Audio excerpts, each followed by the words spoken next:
strong is not just about physical abilities, but also emotional, intellectual, and mental strength.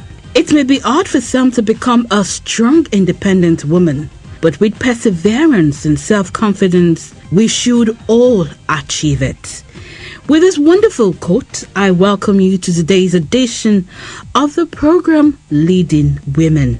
My name is Toyin Adepoju.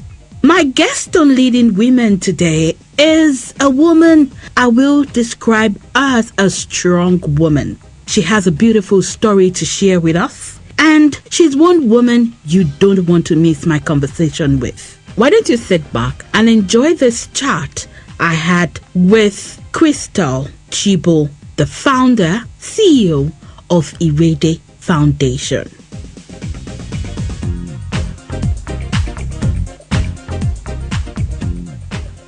I have Crystal Chigbu on the show. She's the founder and executive director of Irede Foundation. But before we talk about the foundation, let's get to meet Crystal. Who really is Crystal? I'm just one person that loves life. I'm one person that I believe a lot. I believe that everything you need for life is inside of you, and all you need to do is tap into it. I'm a foodie. I love food. I love good food, even though I don't eat so much, but I love food. I relish food. And I love traveling. I travel a lot. I love moving from place to place. I don't understand what people say when they say they are jet lagged. I seem to have a lot of kids around me, even though... That makes you love children. Not necessarily, because I think that's the thing. I don't see myself as one that really loves children, but somehow they gravitate towards me. They just come around me. Connect to Yes, and everything I do kind of ties, to children. So I worked for an organization and sold Pampers. Then, Irede Foundation is about children. My friends want to go somewhere and they drop their kids off in my house because they would love to be in my house. So, but generally, I just love life. And I believe that there's nothing that you want to be that you can't be. So I love to live. I love to laugh. I love to love. Well, they say that when someone laughs too much at times, that person might be passing through some traumatic experience, and then to ease the tension, they tend to laugh. Yeah. Can I describe you as such a person? Oh, well, you can say that because I've been through my fair share of life. And I know, of course, also that life probably will still happen again, but I've been through so much. Yes, we want to hear about that so much during the course of the program. Okay. But let's talk about growing up. How was growing up like? Growing up, I'm the 10th of 10 children. Like, seriously? Yes, so I'm the last born. Sorry, let's know where you're from. I am before you got married. So I am from Agbawa Ikosi in Lagos State, Ekwe local government. Okay. To be precise, but we speak Ijebu, where I come from. Okay. I am the 10th of 10 children. So I'm last born. In fact, they call me last born. And funny, I'm married to a last born. And you're even speaking to a last born. Wow. So in the room of last born. So growing up, You grew up in Lagos? Yes, I grew up in Lagos, but I did my secondary school in the north, or in the middle belt, so in Jos. So I schooled in Lantan, Federal Government Girls College Lantan, and did that for 6 years. Got back to Lagos, stayed at home a bit, and then just went straight off to school and living on campus. And then shortly after I finished school. Why did you have to move from Lagos to Jos? So when I was growing up, the fad of going to federal schools. Okay. So I was supposed to go to Shagamu, but somehow by the time they went to check the list, my name was on Federal Government Girls College Lantan list, and so it was Plateau State. But it is a federal school, and my parents just felt like that's the best thing that should happen to her. So that's how I found myself there. I would say that I don't want to use the word lucky. Let me say you had most understanding parent who felt that yes, let her go. If God is there, she will survive. Exactly. And they were not even scared that you were young at that time. And my dad took me to Lantan, and that was the only time I had, my parents visit or have an experience. And then throughout my 6 years in Lantan, I wasn't visited by either of my parents. Then when I was in my SS3 and I was going to leave, my mom came to pick me. Yeah. So you were on your own? You made a decision on your own? You had... the only time was come back home for holidays.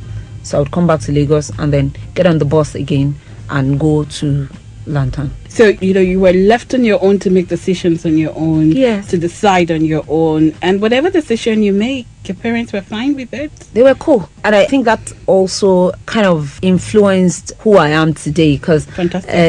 it helped me to be strong. I remember coming back from school one day, and I had gone to school that term with my wristwatch, and I came back without a wristwatch. And the senior that took my wristwatch actually told me, go home and tell your mommy that I collected your wristwatch. And when I got home, I told my mom, I said, hey, she collected my wristwatch. She said I should tell you. My mom said, She said you should tell. Go back and tell her that your mother said she give it back. So that next time I went back all determined, believing. I was so small. I mean, you can imagine. I was really small. So I went back to her and I said, my mommy said that. And trust me, I went back with that wristwatch. I came back home with the wristwatch the next term, because my mom had already warned me that don't come back if you don't bring that wristwatch. So how would you describe your parent? Were they liberal? Were they firm? I would say they're very firm. My dad was a clergyman when he was alive. My mom is still a clergy person. So they were quite firm. But somehow they saw life in a different perspective. So my dad will sit with you and talk with you and tell you life experiences, and then kind of, subtly tell you to make a choice. But kind of try and point you in the direction of where you should be going. He had philosophies like rántí ọmọ ẹni tó ń ṣe orúkọ rere sàn ju wúrà òun fàdákà. And then, when I was growing up, I didn't really like cooking, and then my dad would tell me stories of one woman that we just say gbogbo edun gbogbo whatever that meant. That, she would not put the Maggi, because every time she came into the kitchen, she would see her mom just hit the hand against each other and be saying gbogbo edun. And so she believed that that's how to cook.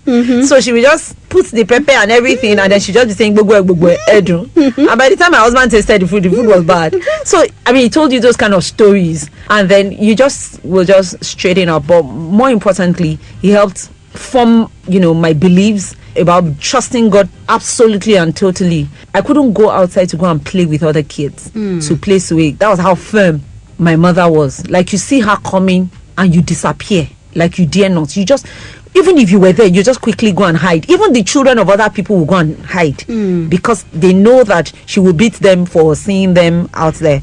But today we're really good friends. It paid, right? Yeah, it paid out, right? Yeah.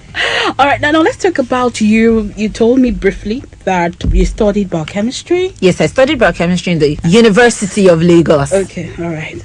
You can brag about that again. The University of Lagos. Yes, you told me you studied biochemistry, radiography. Was it science lab or lab tech? Yeah. And then at one point you had to work at a multinational company as a sales rep. So for 13 years. How did that come to be?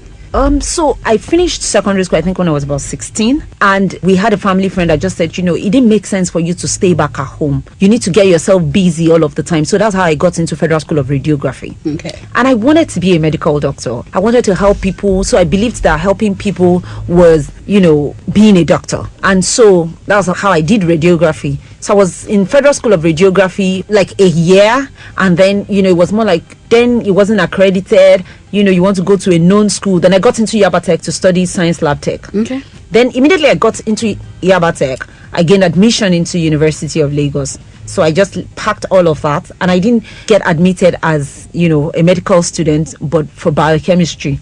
And my brother told me that, said, it's all the same thing, just go. So I just, moved and, got into Unilag and to study biochemistry. Immediately I finished, I didn't really know what to do with my life again, and I was just like, I needed a job. I would have preferred, to be in some lab, coming up with some inventions and all of that. But I got a job with this multinational, and it was as a salesperson. The person that interviewed me felt I had every attribute of a salesperson, because back in school I had done a business. That was when GSM came out, and I had done a business. So I used to do phone calls. People would use my phone. Triumph, then they would make calls. And, I made a lot of money. So I used that as an example when I was being interviewed. And the guy just felt, this guy is going to be great on the team. And so that was how I was employed. Interestingly, I've come to love selling. And so I was there for 13 years selling till I left. I can see that you grew up knowing your worth and you grew up knowing what you really want to be, and you grew up like a self-determined person, and you had the mind of an entrepreneur. Because I remember then phones were not as cheap as what we see now. So basically what happened, Toyin, was I sold my accommodation in school. Okay. And I sold it for 50,000, Moremi Hall then. So I sold it for 50,000. I was going from home, and then I used that money to buy the phone and the SIM, and I spent about 30k or so. Where were you now living? I was going from home. Okay. Then I used to stay at Chigbu. I was very close to school, so I'll just wake up early, go to school, I'll start my business. Then when I'm going, I'll tell my brother, I'll say, my immediate elder brother, I'll tell him, say, credit to Kulori, so hold this right now, and then you don't have any cost till afternoon. If you help me sell before I come back, I will give you X. So that was how. Then I'll come back from school. So you had this evening business mind. Yes, I had the business mind, and I wanted to double my money. And did you eventually double the money? I tripled. I did much more. And then eventually it was getting the job eventually that got me off the business.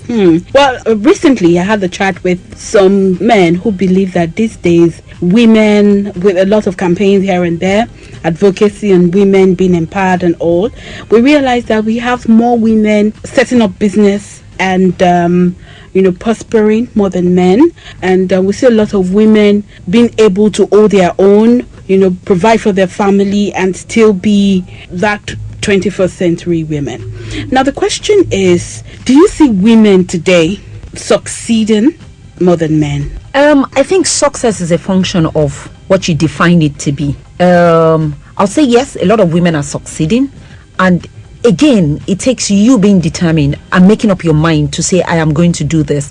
Remember that women are described, as the lesser or weaker vessel, vessel. And then what happens, especially when, you're named the weaker vessel, is you're supposed to, kind of not talk in public. And I think that what education has done to most of us is it's opened your eyes that you have it inside of you. You don't have to be rude about it or brag about it, but that thing that you have inside of you, you can make it shine. So in trying to give kind of fuel to that, you see that women go over and beyond, because it's expected that a woman is not going to be able to do something well. I mean, I see people drive cars and then maybe you make a wrong turn and say, hey, Obirini,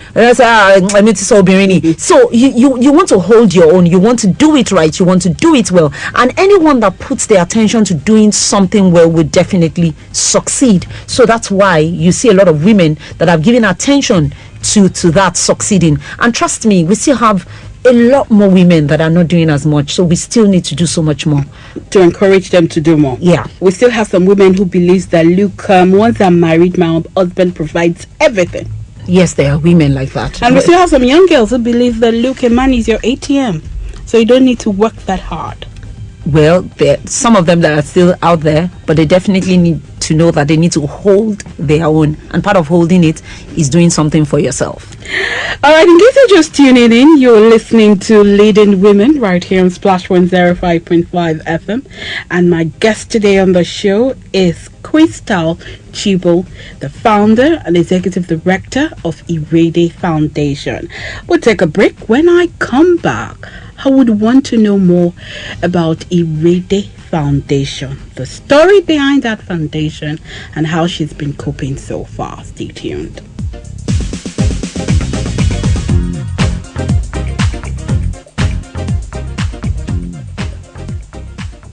Welcome back to the show. It's Leading Women right here on Splash 105.5 FM. Crystal, hope you're having fun. I'm having fun. I hope I am not consuming you, because I think I can be very intense. No. I like it. I like it, I must tell you. Now, let's talk about Irede Foundation. What brought about Irede Foundation, the story behind Irede Foundation, and how old is... I hear he's now 9 years? She's 9. Oh, Irede is 9? Yeah. Okay, now let's get to hear the story behind Irede Foundation. So 9 years ago, when I gave birth to Irede, Ireoluwade Beulah Chinemerem Chigbu, she came out without a bone in her leg, a right leg. She did not have a kneecap, and she did not have the bone of the leg, so her leg was turned to the back. I'd like you to actually say that in Yoruba. kò légungun nú ẹsẹ̀ ọ̀tún ẹ̀, so ẹsẹ̀ yẹn ó yí lọ sẹ́yìn.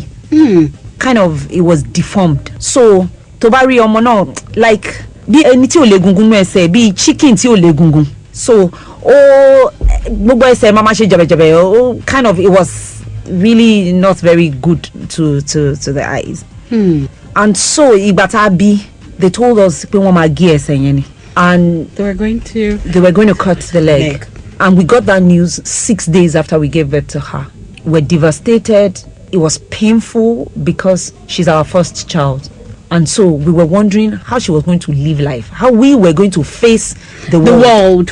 What will we tell our neighbors? What will we tell our friends? Did you try to ask the reason? Yes. And at the time we gave birth to her, we didn't just ask, we also researched. We were told that it was ill luck. Amuwa alone. Wow, so there was no medical reason. So it wasn't because Adeshe or sinned or didn't do something right. We went for all the antenatals. In fact, my husband used to follow me for antenatal. He would drive me there. And you were at no point smoking during pregnancy? No smoking, no drinking. Alcohol. I was very religious and good because I was excited about the pregnancy. People ask me today and say, oh, didn't the scan reveal it? When I was checking scan, it wasn't even to be checking whether there was leg there or there was hand there. You were just checking that the baby was fine. So we gave birth to her, and the battle and the journey began. One of the first challenges we had was, it was so traumatizing for our family members that the kind of things we heard was, it's not in our family. For perspective, I am Yoruba and I married an Igbo man.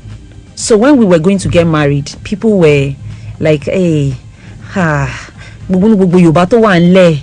And also from his side, you mean all these beautiful people is only a Yoruba girl you are going to go and bring? She doesn't understand our culture, she doesn't understand our ways. So we had it very tough getting married, really. And now to top it up, we now had a baby that with had no legs. With no leg. So it was very, very traumatizing. And eventually, all those side talks were going on. It was also tough because at that time I was very much into my career. So having to travel from time to time, there was nobody to leave your child for, especially because when a child is like 1 year, the child tries to start standing up and walking, mine couldn't walk. So nobody was going to easily take the child off you. Sometimes I had some maids get the job, and then they say and then they just literally do not want to have anything to do with you. So basically it was a really tough time for us. But eventually, after 2 years and 3 months, we agreed to do the amputation. So we amputated the leg. One of the things that people told us before we amputated the leg is take her to the bone setters. That's a man to egungun.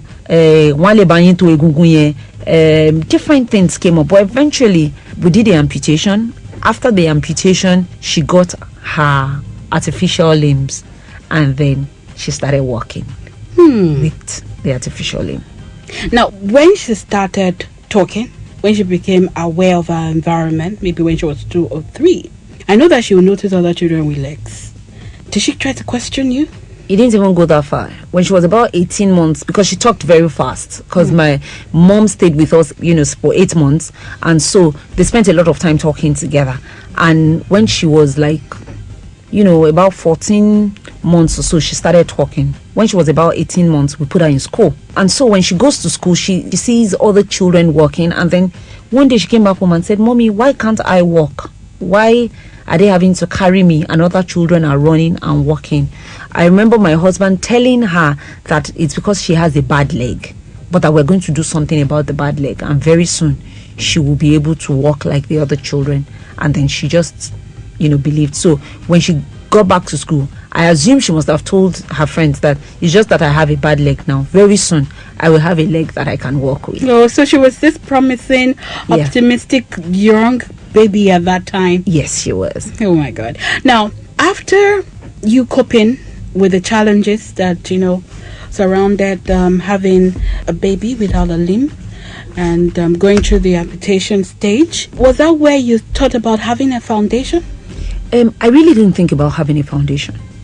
I think initially what happened was I just wanted my daughter to live life to the fullest. I had so many questions that I wanted to answer. How would it be for her when she grows up and somebody takes her home as the girl he wants to marry? How will they approach her? Will they accept her? Because I had 2 legs, 2 eyes, everything complete. And you see the acceptance wasn't there. Yes. What will happen when she wants to get a job? Will somebody question her? And so for me, it was answering those questions. And so I started journaling. I started writing. I would ask the question and probably find solution to it and write it down. And so all I wanted to do was blog for another mother out there that probably is going through the same thing that I was going through and had those kind of questions, to say, I am going through the same thing. This is how I have answered it, or this is the solution out there. Until someone reached out to me and said there was a child that didn't have 2 legs. And so they needed me to talk to the parents. I'm like, I don't qualify. And the doctor said, no, you're doing well with your child. We think you can do it. So I went out to help that child. I went out and I raised funds from my office, and I said, there's this girl. She needs to walk. She doesn't have 2 legs. And then I describe it, and I'm like, it's like my daughter's scenario, but my daughter is just 1 leg, but hers is 2 legs. Can we just put money together and help this child? Was it not difficult convincing people to help someone? No, it wasn't. Because again, I think my office people had seen what I had done with my child.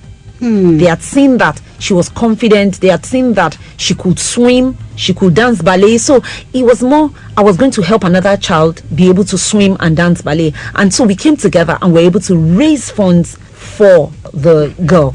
And so when we got the funds for her and she was able to, work and all of that, everybody was excited about it. And so I came back, I took pictures, I showed them, I said, see, she's doing well. Then I was at home one day and a woman came and said she was looking for Beulah's mommy. And I said, I'm Beulah's mommy. And she said, no, you can't be Beulah's mommy. I said, but I am Beulah's mommy. At the back of my mind, what has she done in school? And she said, because the person is a strong person. She must be a big person. She must have something. And I said, oh, I am Beulah's mommy. For perspective, she's about 6 feet tall. And then she just collapsed on the floor. And I'm like, what went wrong? And then she started telling me about her own story of how she gave birth to a child without a hand. And they have prosthesis, but she had to shut down her shop because people were laughing at her. People said she probably used her son for money and all of that. And she couldn't cope with life. And so she packed up her life. And I was, for lack of a better word, I had a holy anger inside of me. And I was like, why would anybody do this to you? And so she said she went to buy cloth from somebody. And the person said, I've not seen you in the last 2 years. And she told the person her story. And the person said, I know one woman in that house. She has a child that doesn't have a leg. The child runs around everywhere. Why should your own be different? Maybe you should go and talk to her. So that's how she came to look for me. We became friends. I helped her get a child into school because the boy was going to turn 3 and had never been to a school and had never interacted with anybody else but she, her husband, and her first son. And so I was able to get the boy to school. And I was telling someone else in my office, and the person said, you should do this. There's so many other people that you probably won't know. You know how Israeli Foundation came to being able to help the woman. So I saw that people needed to become aware. We could reduce societal stigmatization, and so it started answering my own questions, basically. And so that's how the foundation started. What's the acceptance like so far? Because I know that you organize walks, advocacy on this, and I see a lot of people volunteer from different kind of states to push your campaign. How's it been? I would say it's been amazing. I think the awareness level, if you want to rate from 1 to 10, has moved from like a 0 to about a 4. When we started, and I was telling someone today, when we started, we did just 2 limbs. Now we've done over 90 limbs. Providing these limbs, is it not that expensive? It is expensive. It's about 1.2 million to provide minimum 1 limb. However, one of the things that has happened to us over these years is you have more people coming out to tell their stories. When we started, nobody was willing to tell their story. Was everyone willing to talk about it? Nobody was willing to talk about it. An example was the woman I told you about. For 2 years, she was at home telling nobody about her story. I met an 18-year-old then, so 18 plus 6, she should be about 24 years old now. She read my article in the newspaper, and then she wrote me and said, I'm excited I'm 18, because if I wasn't 18, I probably wouldn't have reached out to you. I was born with amniotic band syndrome, which basically cut off her digits. So she didn't have fingers, and then 1 leg was off. So, and her parents managed it, and she had the prosthesis, kept changing. And at that time, she was leaving for Canada. And she told me then, because eventually I met her parents, and they talked to me, and she told me how it was really difficult growing up. I have an ambassador that works with me, and she got amputated as a result of cancer. And initially, her parents would not come out. They wouldn't want anybody to know that she's been amputated. They would hide her. When they have visitors, they would tell her, quickly go upstairs, because they didn't want people to know. Until one day she told them, she said, these people know. So the thing basically is, nobody wants to showcase this because of questions, the shame. How will people accept it? What would people say? And the society does not even help at all, because in this part of the world, people say different things. Maybe it's because they sinned. Talo menton she, talo mo nkan ton she. Bóyá yo ṣẹ̀tàn ṣe tipẹ́tipẹ́ Ọlọ́run bí wọ́n fún bóyá bóyá inú ìran wọn ló wà. Different things. People come up with different things, and so as a result of that, we tend to hide. We tend to not want to talk about it. So if I look at where we started from, right now we have over 21 children on the list that need limbs that we can't attend to yet. 3 years ago, we had money to do limbs. We didn't have people that we were going to give the limbs to. So I would say we've moved from a 0 to a 4 level. And like you said, we have more people that want to advocate. We have more people that want to, identify and talk about the foundation and say, I represent this set of people, and there's nothing wrong with them. They can live life to the fullest and accept them. We have organizations that are now taking people that have been amputated and employing them, which, 6 years ago was difficult. So now we're having more acceptance. You can already also see some of the adverts that some companies are doing now, showcasing disability. Is becoming something that is being accepted. It's not one organization, it's not two, it's not three. I've seen 3 different companies doing different adverts supporting different kind of disabilities. Yes, I also read of a particular lady who is an OAP in one of the radio stations. Yes, and she's the ambassador I talked about. So we basically work together. Wow. Because she's standing for this. So what word would you give out to women out there or mothers out there who have children who fall into this category of children without limbs and all? What advice would you give them? The first thing I'm going to tell the mom is disability is a thing of the mind. Once you start focusing on your child's or the person's disability, you lose focus of what they can do. So focus more on the abilities of your child, and then the disability becomes kind of small. It starts growing smaller and smaller. So in my case, I don't focus on Beulah doesn't have a leg. I focus on Beulah can swim. I focus on Beulah can dance ballet. Trust me, if you don't hold your own very well, if you have 2 legs, Beulah is butterfly. She will, even with 2 legs, she's racing with people that have 2 legs, people that are older than her, and she's swimming better than they are. So we focus on all of that. She's a great orator. Maybe one day she will be an OAP herself, I don't know. But we focus more on those kind of things. So I want to tell you, wherever you are, your child is beautiful irrespective, and there is nothing you've done as a mother wrong. So tẹ́ bá ń gbọ́ mi nírọ̀lẹ́ yìí, mo fẹ́ kẹ́ mọ̀ wípé kò sí nǹkan kan tẹ́ ṣe tí ò dáa tó fi jẹ́ kí ọmọ yẹn rí báyẹn. Ọmọ tí ò lẹ́sẹ̀ àbí tí ò lápá àbí tó bá ní one disability or the other, tẹ́ bá rò differently, ẹ wo àwọn nǹkan tó lè ṣe, kẹ́ fi ọkàn yín sórí àwọn nǹkan tó lè ṣe, nítorí pé Ọlọ́run ti fi nǹkan tó máa mú tó máa fi jẹ́ kó ṣe dáadáa nílé ayé, tó máa fi jẹ́ kó dirun, kó fi di ọgbà, ó ti already fi sínú ẹ̀. So ẹ̀yin lẹ máa mú, lẹ máa mọ̀ bẹ́ ṣe máa bá sọ̀rọ̀, àti pé ẹ̀yin náà fún ara yín kò sí nǹkan tẹ́ ṣe, kò sẹ́ni tẹ́ ṣe, and ọmọ yẹn ó lè di president lọ́la. So ẹ má sọ ọmọ náà nù, ẹ má tọ́jú ọmọ náà sílé, ẹ gbé ọmọ náà jáde, nítorí ọmọ tèmi náà ò lẹ́sẹ̀, ṣùgbọ́n ibi tó ti gbé mi dé nílé ayé mi, òun ló jẹ́ kí n wà wájú yín báyìí kí n máa bá yín sọ̀rọ̀, kó jẹ́ kẹ́ lè máa gbọ́ gbogbo nǹkan tí mi ń sọ. Ẹ má ta ọmọ náà nù, ẹ má pa ọmọ náà, ẹ má dé mọ́nú ilé. ẹ má dé mọ́nú ilé. Thank you so much. I had to force you to say that. Now, Beulah, you said recently she said she doesn't want to cover her legs anymore. No, she doesn't cover it. Wow, I saw her picture. She's such a big... And she now rides a bicycle. Like, seriously? Yes, she just learned to ride a bicycle. And she's doing fine. She's doing absolutely amazing work. My God. So how do you relax with Beulah and your husband and the other boy? We do karaoke's. They love music. My husband is a very music oriented person. My son particularly plays the keyboard, and they know every kind of song in the world. So a day before Beulah's birthday, that was Saturday, we did karaoke. So we did from one song to the other. So that's one way we relax as a family. We sometimes watch TV together. We sometimes play board games. Sorry, I was meant to ask you this earlier. How did your boy accept his elder sister? I think that's one thing that happens naturally with children. The person he knows is one that has one leg.